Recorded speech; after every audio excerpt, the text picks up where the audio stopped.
Bonjour et bienvenue sur les bougies de Bouillie et compagnie. Aujourd'hui, je vais vous faire un récapitulatif du point de départ de ce que nous avons fait en four de raku pour que vous puissiez un jour, si vous le souhaitez, faire un four vous-même et ainsi avoir une base. Donc, nous avons choisi des tubes et des cornières d'acier de 3 mm d'épaisseur à la demande de Michel qui soudera du coup le tout pour que la tâche lui soit plus aisée. Donc voici le récapitulatif.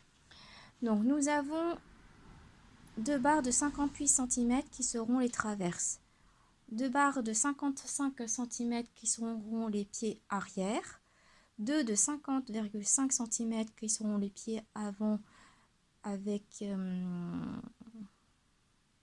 les roues qui sont ici, deux de 49 cm qui vont servir à porter comme une brouette le four pour le déplacer. Ensuite, nous avons les cornières, donc 4 de 58 cm qui vont être la largeur. Et ensuite, 4 de 94,5 cm pour la longueur du bidon. Donc, dans les cornières, vous pouvez vous apercevoir que nous avons fait les trous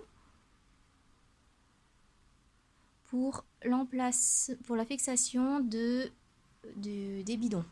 Ensuite, nous avons deux charnières de volets pour fixer le couvercle, trois poignées, deux amovibles qui seront de part et d'autre du bidon afin de le soulever si jamais il y a un souci avec les roues et pour le ranger aussi.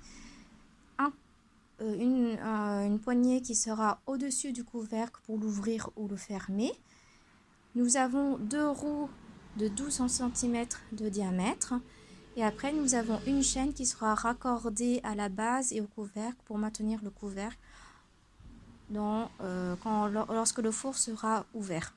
Donc là, j'ai pris une chaîne à peu près de 2 mètres, donc 1 mètre de chaque côté pour le maintien.